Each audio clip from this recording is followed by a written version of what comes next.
Hello, listeners to Sir LENZO'S Memoirs. Now, the discussion seems never ending. What I mean by that is, based on the dynamism of it, that's the Naira swap policy, called the cashless policy, and all the hardship and, the problems that are unfolding based on this policy.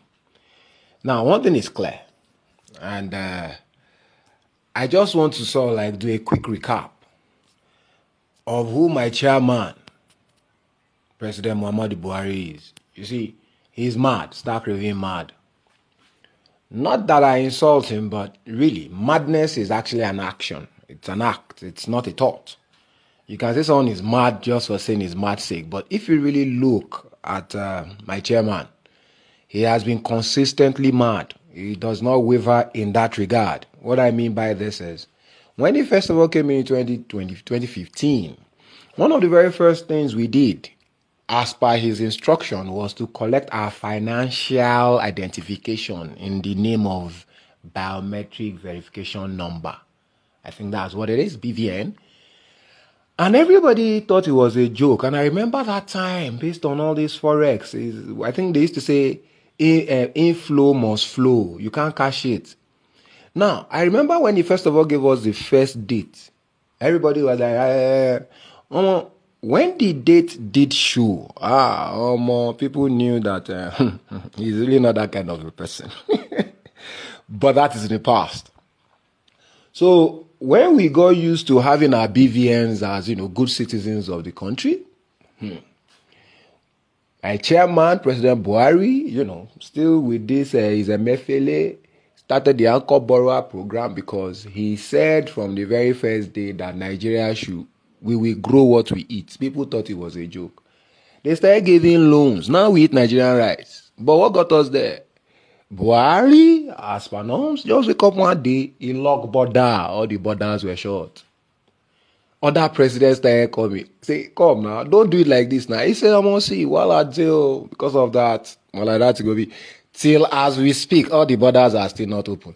Now, the consistencies are, they're endless. Because when it now came to NIN, really, like they gave my chairman the update that only about 30 or 40 million people just did the NIN.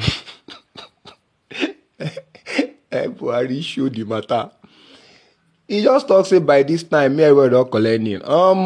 We are 95 going to 100 million people captured on that database. Now, this is the most difficult of them all, though.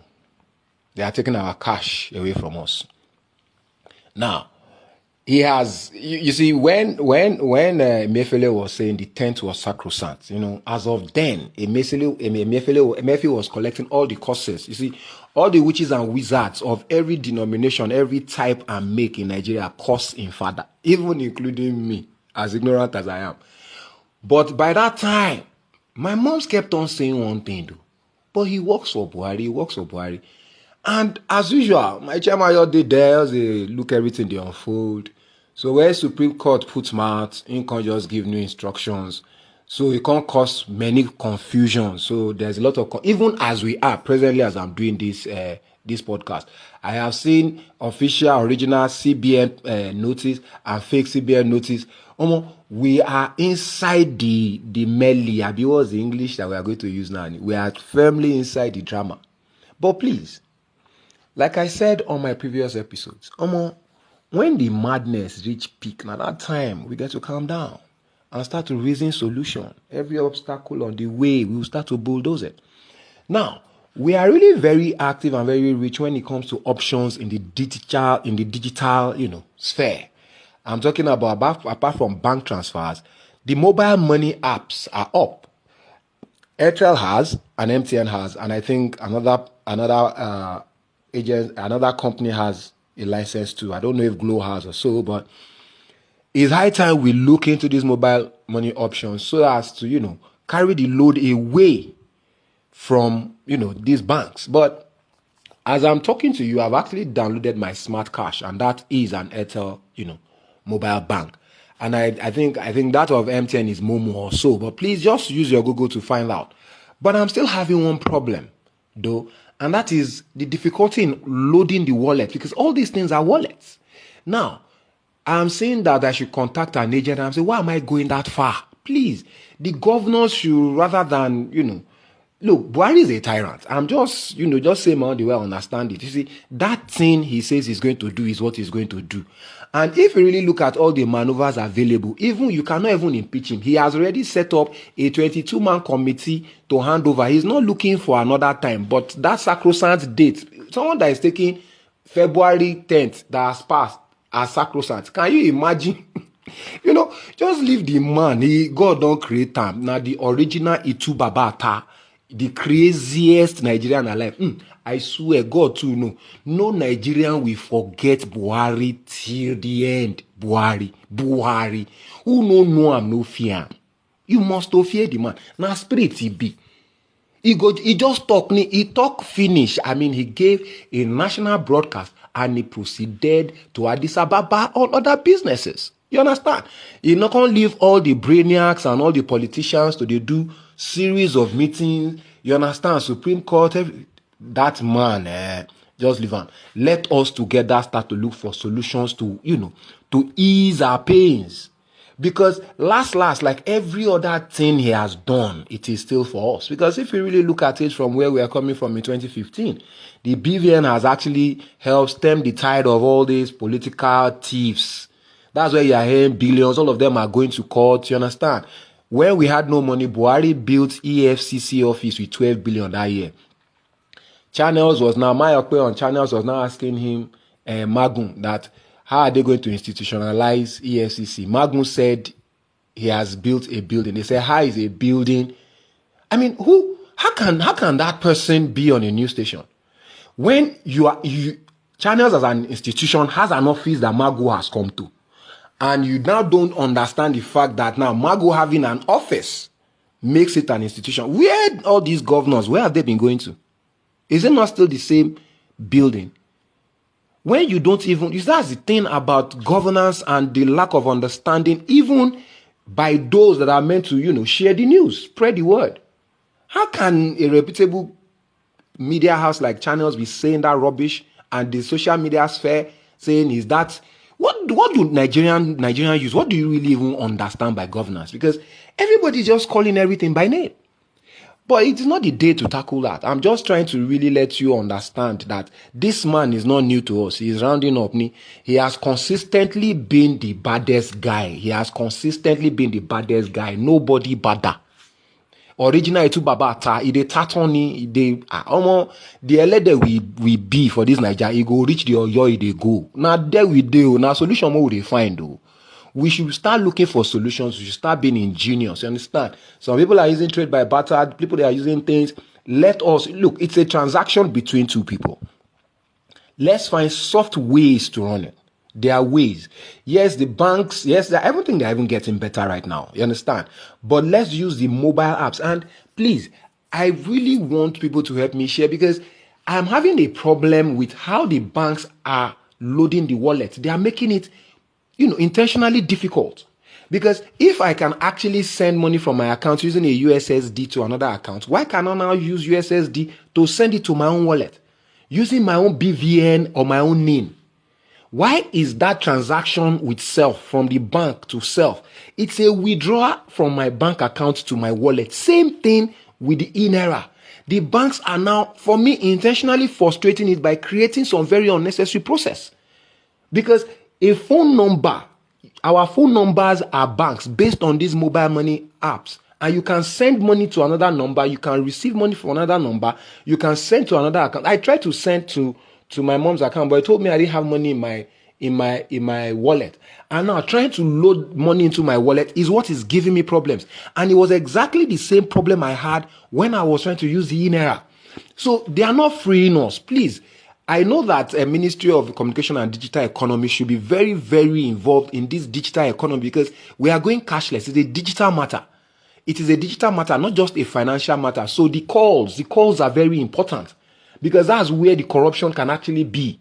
These people are, they're not allowing it. They're not allowing a seamless, move from the accounts to the wallets. They are always creating hiccups because, believe you me, by these mobile money banks that CBN has licensed, a lot of numbers, NCC has the data now, a lot of us can do transactions easy without cash with it. We really need to explore all the options available along, these digital channels. The digital channels in Nigeria are actually quite, they are quite a number. We still have OPay and all those things. So let's find the ones that give us peace. Let's use them, you understand, to really reduce this sufferings. But then, I'll still speak to, the shame that happened at Shagamu yesterday. That some people went to burn the banks. And look, how is that now wise? See, the Buhari that is causing it is a spirit you cannot hold. The bank is just there on its own. Now, human beings, they hustle inside. Those bankers you are harassing are looking for their own daily bread. Never forget. Do you understand? I am very sorry, but this is where we are. Like I said, and I've been saying, Buhari has run mad. So let's keep his madness aside because his madness is still above our madness. We na junior mad, na be senior mad. So all these ones you do, now something where no fee hold. Now after February be you know fee hold am. Because after you have now burnt these banks, how are you now going to do banking? How are you going to bank in Shagamu now? You now have to go to Jebu or go the other. So are you making it easier for yourself or you are making it harder? Then what is happening in the East? What exactly is happening in the East? Because this Ipobian Peter Obi has nothing to say against it, and he's saying he's not the most experienced person security-wise. Anambra is on fire. All you British that are following him, none of you has spoken to the evil. People are complaining about Muslim ticket, but nobody is talking about Christians killing Christians in the south, in the southeast. Of all the regions, you understand, the most problematic right now is the southeast. And I will say it confidently anywhere. What is the sense of Igbos killing Igbos? And you are saying you are looking for presidency. Now, there's a statement by the Ohanese, that bigot of a political group, saying that if Peter Obi wins, there will be doom to Nigeria. Una they mad? Who are they threatening? Doom in which country? The doom is happening in the southeast now, and you idiots don't even know. I call you people idiots intentionally and on purpose. How can you not speak to the evil that is befalling your people? How can you not? You are talking of presidency of the whole nation, and you think he will not even get 25% in the north. I make bold that statement. What nonsense is this now? Does charity not start from home again? Please, I'm just doing all this that I'm asking for calm. Let all of us calm down now. Look, presidents will continue to come into the future. Presidents will continue to come. It's a 4-year, every 4 years now. It's every 4 years. So is there any time that it ends? Now, even if the Igbos now take it maybe 2050, 2060, it is going to be by qualification. It is going to be by voting. You must be an integral part of the country to get there. Do you understand? You must be an integral part. Now, as intelligent, as industrious as Igbos are, they are political. They are too emotional politically. Calm down. Calm down. It is actually turn by turn, but not turn by turn as in, you will contest for it every time. You will contest. And believe you me, I personally am of that opinion that an Igbo woman will become president in this country before any Igbo man. Let's say it turns out. It's a prophecy. Because, man. The only woman I know. No, she's not the only one. Akuluyi. Dora, she fought the Igbos to achieve what she wanted to. All of you are afraid of the bigots that you are, as bigots you are. Hope you guys have enjoyed it.